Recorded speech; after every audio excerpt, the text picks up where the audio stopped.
Hello, History of 20th Century Art class. Today we present to you the movement of abstract expressionism that Group 3 calls the expression of reality by Ana Cervantes, Cassandra Jones, and Marina May. Before I dive into abstract expressionism, it is important to understand how this movement came about.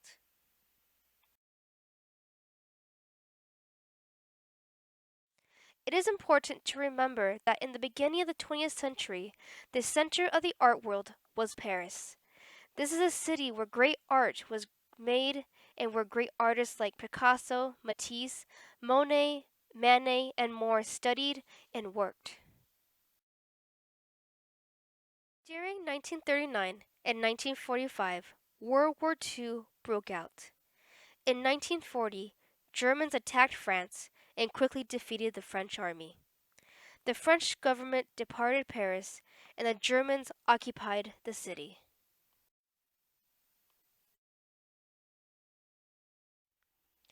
After the end of the Second World War, people yearned for a new start. They were glad that the war that had left Europe in rubble and ashes was finally over and hoped for a better life in peace and prosperity. During this time, people did not want to be reminded of the horrors of the war. People looked for things to latch onto. Artists like Moholy-Nagy, Mondrian, Duchamp, Dali, and more immigrated to the United States where the war's consequences were least in evidence. In America, before World War II, the Museum of Modern Art opened on 1929 in New York. This museum was privately funded and financed, devoted entirely to modern art. The first exhibit showcases post-impressionism artists Cezanne, Gauguin, Seurat, and Van Gogh. This exhibit only ran for 1 month, but the works attracted thousands of visitors, making the MoMA a cultural destination. The founder, Alfred Bard Jr., intended the museum to be dedicated to helping people understand and enjoy the visual arts of the time. Following the example of the MoMA, 10 years later, the Museum of Non-Objective Art opened on 1939 in Manhattan, New York. The museum today is known as the Solomon Guggenheim. The MoMA and the Solomon Guggenheim became the new artistic metropolis and outranked the artistic city of Paris. As the World War II swept over Europe, New York became the center of art and culture. Once European artists moved to New York, the art scene thrived. During the time of the 1950s, a group of active artists was called the New York School. The art being produced by the New York School was considered avant-garde. These artists that created avant-garde work was innovative, experimental, and challenged accepted boundaries of art. One of the innovations was abstract expressionism. This American movement was influenced by European modernism, surrealism, and non-Western art. Abstract expressionism was the first modernist art movement to originate in the United States. It was a style of art characterized by complete abstraction, generally expressive techniques, and focused on line and color without any attempt at representing literal objects. Abstract expressionists wanted to create art with energy and emotion. They thought this was a way art can be a universal visual experience that anyone can respond to. Abstract expressionism and the New York School ended up having a major influence on all art. These men and women listed are artists I will be focusing on during this presentation. This group largely constituted the first and second generation of abstract expressionists.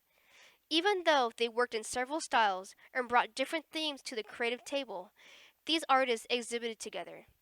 They would also meet in studios, bars, cafes to exchange ideas about their pioneering new art form.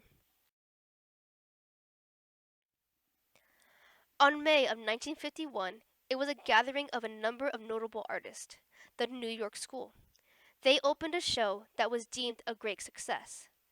The Ninth Street Show was a historical, groundbreaking exhibit created by Leo Castelli. This show represented the new art in the 20th century.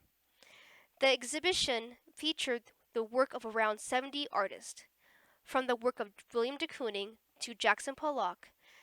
It is this exhibit that spanned the first generation of abstract expressionists. When the Ninth Street Show opened, there was a line down the street of people wanting to come in. Among the visitors were some of the most influential people in the New York art world: dealers, collectors, critics, and museum directors.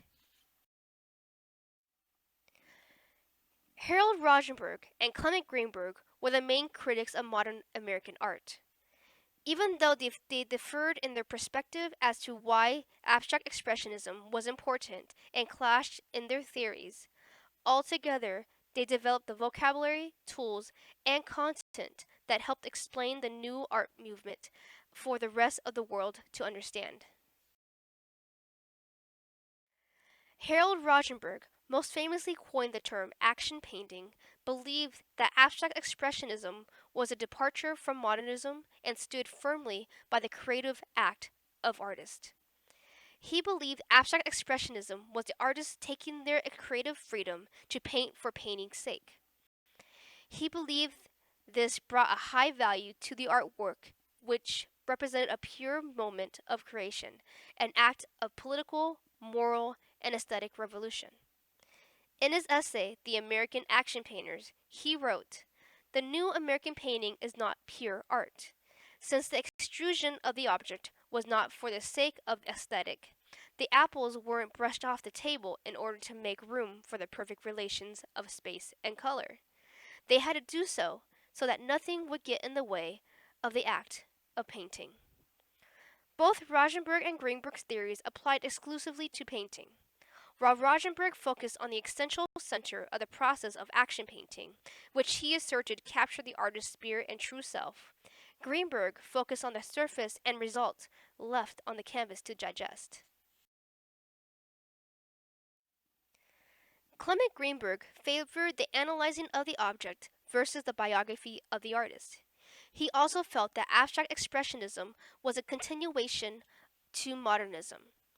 In his essay, Modernist Painting, Greenberg says, "The essence of modernist painting lies, as I see it, in the use of characteristic methods of a discipline to characterize the discipline itself, not in order to subvert it, but in order to entrench it more firmly in its area of competence." Greenberg praised abstract expressionism art for its ability to bring truth to painting, directly challenging the art of the Enlightenment, which he felt was art that didn't paint reality but more so the ideal. Greenberg had great influence and should not be underestimated. Museums consulted him, artists even sought for his advice, and some changed their painting based on his reaction. In the 1950s, Greenberg's formalism was best represented in the work of artist Jackson Pollock. Abstract expressionism had two different styles: action painting and color field painting. Action painting is a style of painting which paint is spontaneously dribbled, splashed, or smeared onto the canvas, rather than being carefully applied with a brush. Color field is characterized primarily by its use of large fields of flat, solid colors spread across or stained onto the canvas to create areas of unbroken surface and a flat picture plane. The movement places less emphasis on gesture, brushstrokes, and action than abstract expressionism, favoring instead the overall consistency of the form and process, with color itself becoming the subject matter. During the violent climate in world history, there was a major need to offset the controlling stronghold over the arts. That is what the work of abstract expressionist Jackson Pollock did. As Anne Eden Gibson states in her book, Abstract Expressionism, Other Politics, the artist who emerged as essential abstract expressionist hero was Jackson Pollock. At the time, Pollock can be described as the most influential artist in the world because of his mysterious, explosive, tense, and altogether new style of art. His work was indeed new to the time and sparked a wide spectrum of strong feelings from reverence to confusion. The art was confronting to the viewer who had to decide for themselves what the art was, what it meant to them, and how it made them feel. Affected by Surrealism and Picasso, Pollock moved toward a highly abstract art in order to express, rather than illustrate, feelings. His experimentation led to the development of his famous drip technique, in which he energetically dribbled complex linear rhythms of paint onto a big canvas. His vigorous attack on the canvas and intense devotion to the very act of painting led to the term action painting. Pollock's greatness lies in developing one of the most radical abstract styles in the history of modern art, detaching line from color, redefining the categories of drawing and painting, and finding new means to describe pictorial space. Pollock conveyed what he called energy made visible in mural sized abstract paintings that embodied his psychic state at the moment of their creation. As we look at Pollock's painting, 1, we can see the surface is unsectioned, unified field. The overlapping bundle of paint create dynamic webs that project from the picture plane, creating an illusion of infinite depth. These webs seem to be composed of energy that pushes and pulls the monumental interlacing of the surface. Most of Pollock's works were created on the floor, with the canvas laid flat. In some works, you can see his footprints made in the paint, cigarette butts, and bottle caps that fell onto the paint. Pollock thought and the end result wasn't the only thing that mattered, but the process itself was the center focus of painting. Many people believe that the markings are completely random. However, Pollock thought out where different colors needed to be placed and created areas of interest in his work. Another leading abstract expressionist was Lee Krasner.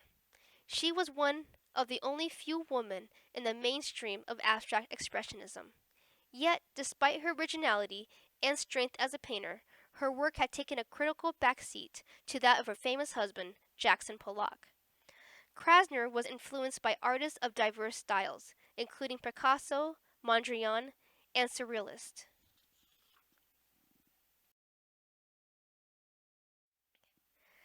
Krasner's painting, Easter Lilies, was painted in 1956, the year of Pollock's fatal accident.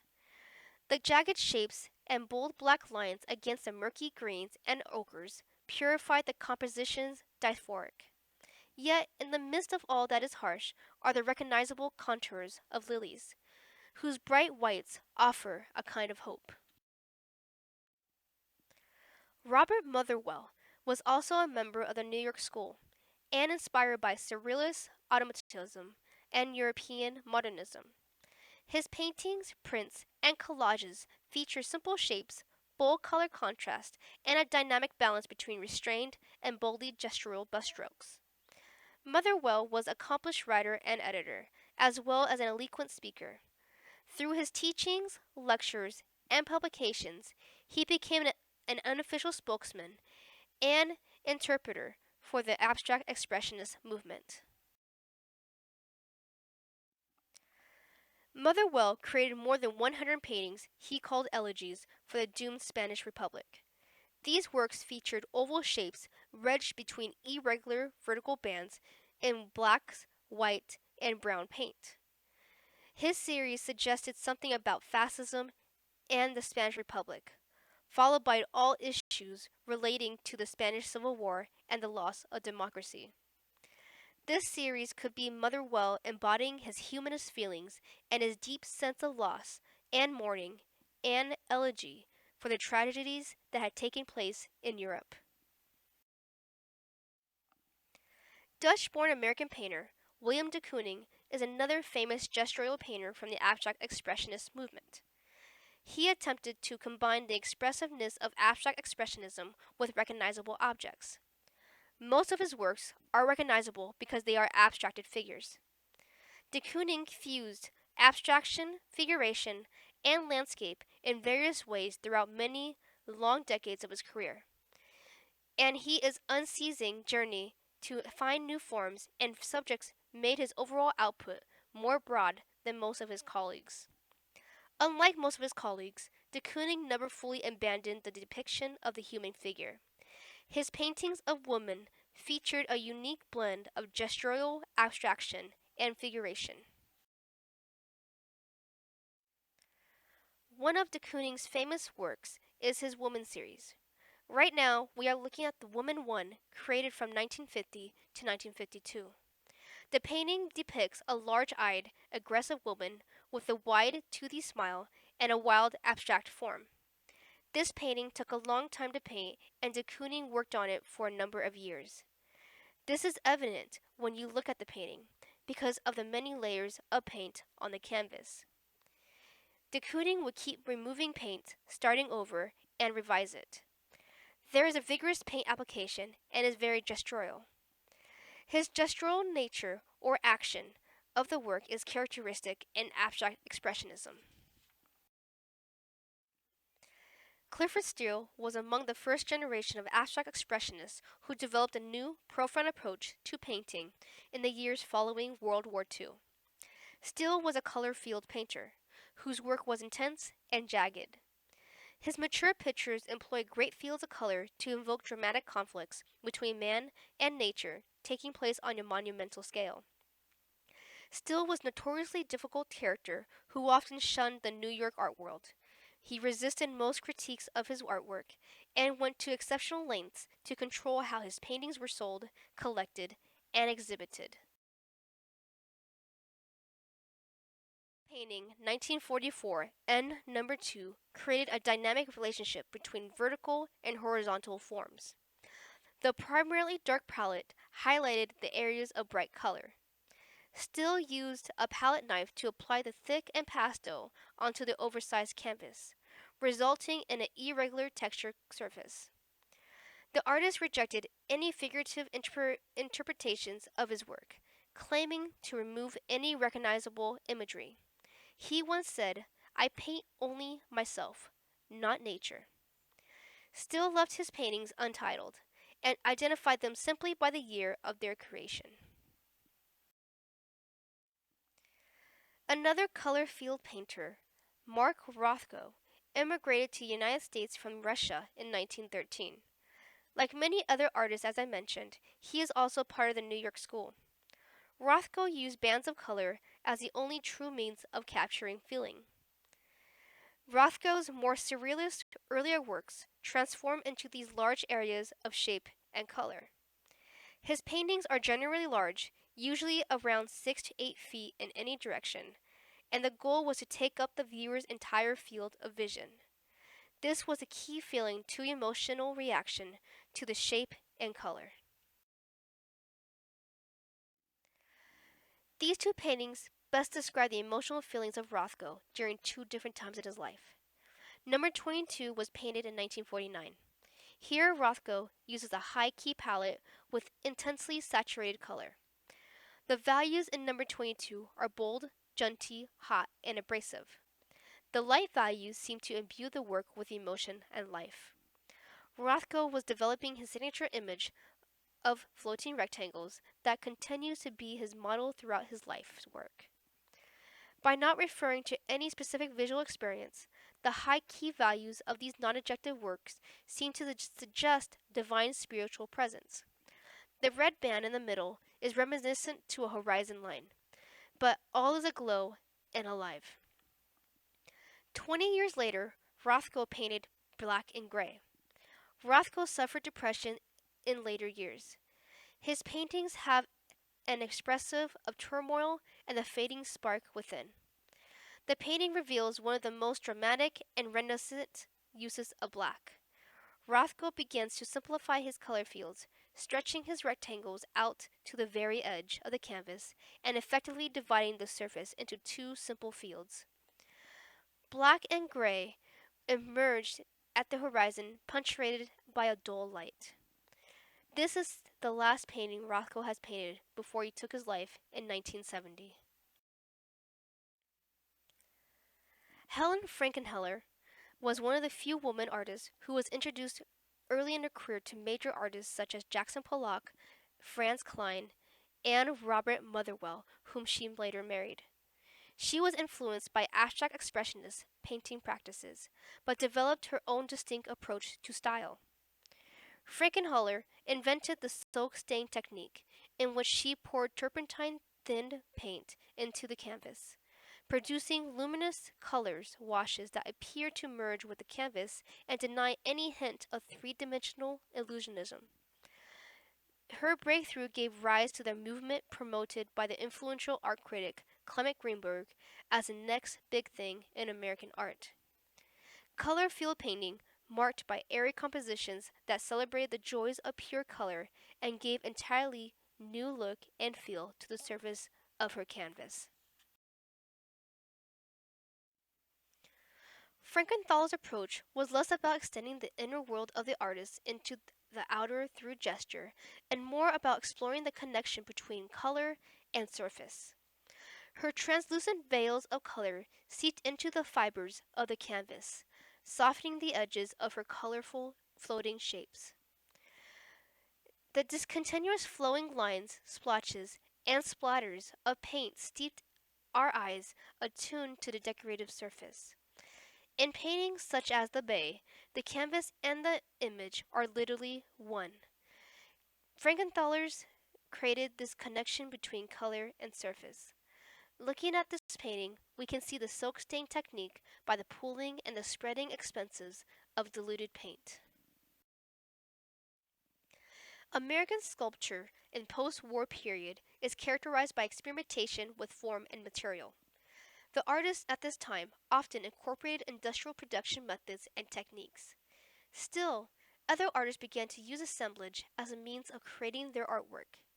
By this, they incorporated found objects and other materials onto their work that played with some of the same ideas as Dadaist and Surrealist.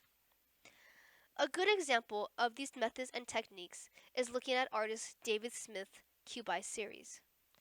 Smith began his career in the 1940s figurative sculpture, but his approach to the art making in the 1950s can be best described as drawing in space with still. His work shifted to cubes and planes of steel arranged in a provocative combinations.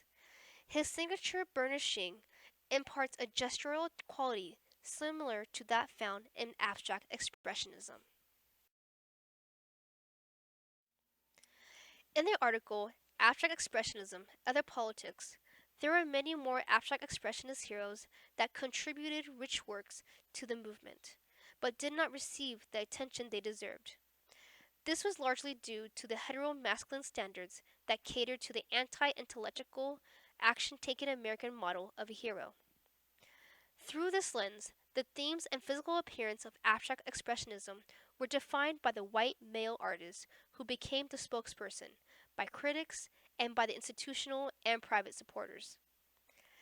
This deprives the movement of themes such as maternity, domesticity, masculine emotions, and the experience of African American, Jewish, and Native American culture, further limiting it formally by exclusion of more personal works.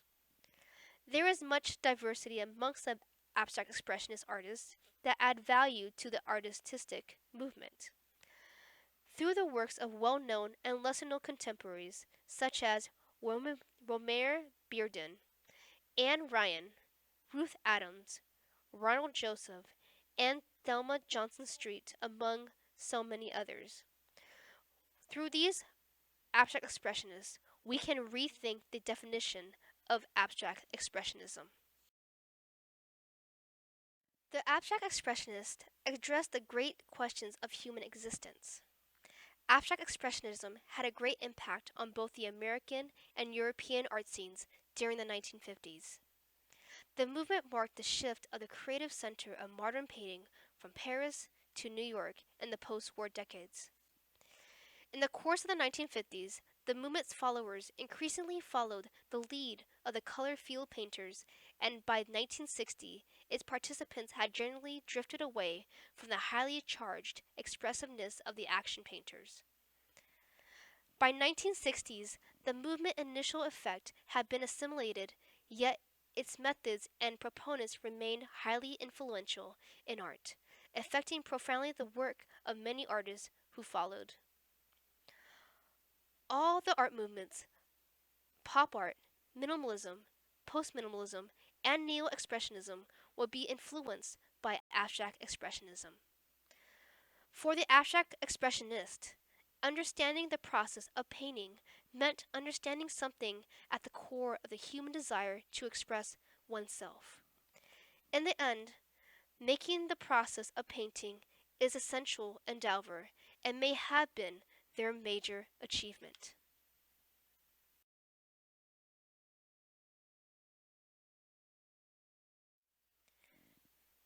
Thank you for listening, and I hope you have enjoyed Group Three's presentation.